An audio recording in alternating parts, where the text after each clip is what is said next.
Hi everyone. కాలిఫోర్నియాలో Los Angeles నగరంలో ప్రస్తుతం ఘోరమైన అగ్ని ప్రమాదాలు జరిగాయని తెలుసుకున్నాం కదా. ఈ అగ్ని ప్రమాదాలు ప్రభావం నమ్మలేని వేగంతో విస్తరిస్తూ ఉన్నాయి కదా. అసలు ఇదంతా మన గ్లోబల్ వార్మింగ్ వలనే వచ్చి ఉంటుందా? అవును, మన భూమిని మనమే మన చేతులారా నాశనం చేసుకుంటున్నాం కదా. అసలు ప్యాలిసేడ్స్ నుండి హాలీవుడ్ హిల్స్ సన్సెట్ ఏరియా వరకు మంటలు విస్తరించాయి. వేలాది భవనాలు కాలిపోయాయి.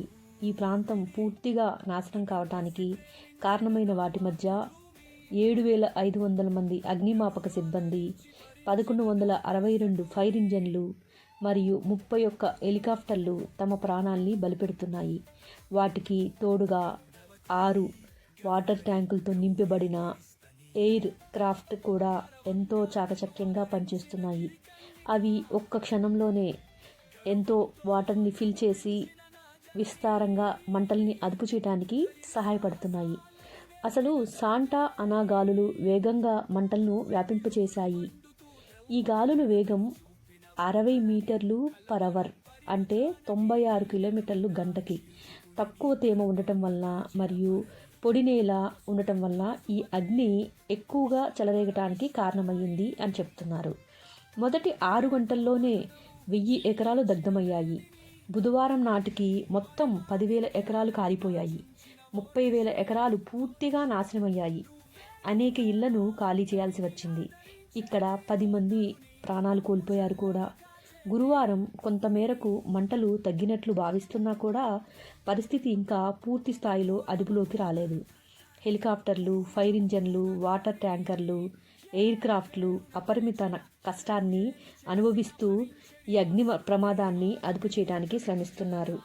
ప్రభావిత ప్రాంతంలో అయితే నివసిస్తున్న ప్రజలు, అధికారులు ఇచ్చిన సూచనల ప్రకారం జాగ్రత్త పాటించాలి అని వార్తల్లో, న్యూస్లో వినేసి సురక్షిత ప్రాంతాలకి అక్కడి నుండి తరలించబడ్డారు. మొత్తం 30,000 ఎకరాలు ఈ మంటల్లో నాశనమైపోయాయి.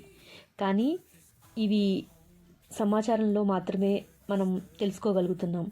మానవత్వం, సహాయం మరియు జాగ్రత్తలు చాలా ముఖ్యమైనవి అని తెలుసుకొని చాలామంది వాళ్ళకి సహాయం చేయడానికి హెల్ప్ చేస్తున్నారు.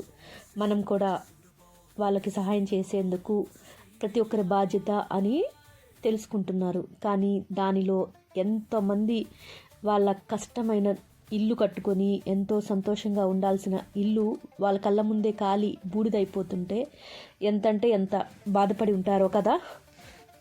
అవును, ఇదంతా మనం ప్లాస్టిక్ని వద్దు వద్దు అంటున్నా ఎక్కువ వాడటం, ఈ భూమి డ్రాఫ్ట్కి మరియు సరైన సమయంలో వర్షం లేకపోవటం, ఇవన్నీ ఒక కారణమే. మనం మన చేజేతులారా మన ప్రకృతిని నాశనం చేసుకుంటున్నాం. ఇలాంటివి ఎన్నిసార్లు జరిగినా ఆ జరిగిన క్షణంలో మాత్రమే మనం వాటిని గుర్తిస్తున్నాం, బాధపడుతున్నాం, వాటి గురించి ఫీల్ అవుతున్నాం. కానీ తర్వాత యథాస్థానానికి వెళ్ళిపోతున్నాం. మార్పు అనేది ఎవరో తీసుకురారు, మన నుండే మొదలవుతే బాగుంటుంది కదా.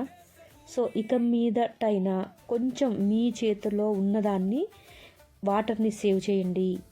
మరియు వీలైనంత వరకు మీరు నడవగలిగితే నడవండి. మీ వెహికల్స్ తీసుకొని వెళ్లకుండా అట్లీస్ట్ పొల్యూషన్ని తగ్గించండి. ఈ భూమి మీద ఇప్పటికే మన దేశంలో కూడా ఢిల్లీని చూసుంటారు కదా, అక్కడ ఎంత పొల్యూట్ అయ్యింది. సరైన సమయంలో వెదర్ పర్ఫెక్ట్గా లేకుండా ప్రాబ్లమ్స్ క్రియేట్ చేస్తున్నాయి. ఆల్రెడీ ఎంతోమంది సైంటిస్టులు ప్రకృతిని కాపాడాలి అని ఎంతోమంది మనకు చెప్తూనే ఉన్నారు డైలీ. అయినా కూడా మనం డైలీ వద్దంటున్న ప్లాస్టిక్ బ్యాగ్స్ని వాడుతున్నాం. మనం మార్కెట్కి వెళ్ళేటప్పుడు ఒక క్లాత్ సంచిని చేత్తో పట్టుకొని వెళ్తే ఏమవుతుంది? అలా చెయ్యం కదా.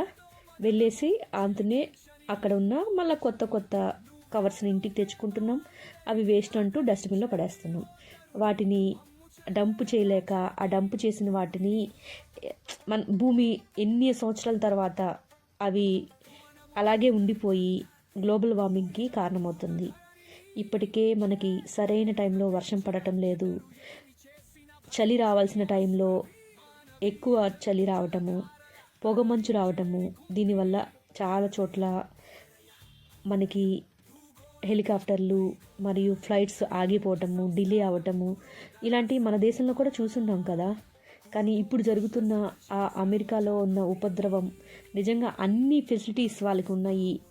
దేశంలో అత్యాధునికమైన పరికరాలు వాళ్ళ దగ్గర ఉన్నా కూడా వాళ్ళు ఆ వైల్డ్ ఫైర్ని ఆపలేకపోయారు.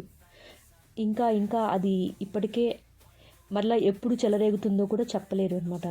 సో ఇక ఆలోచించండి, మన దేశంలో ఇట్లాంటి పరిస్థితులు వస్తే ఏం చేయగలుగుతాం మనం?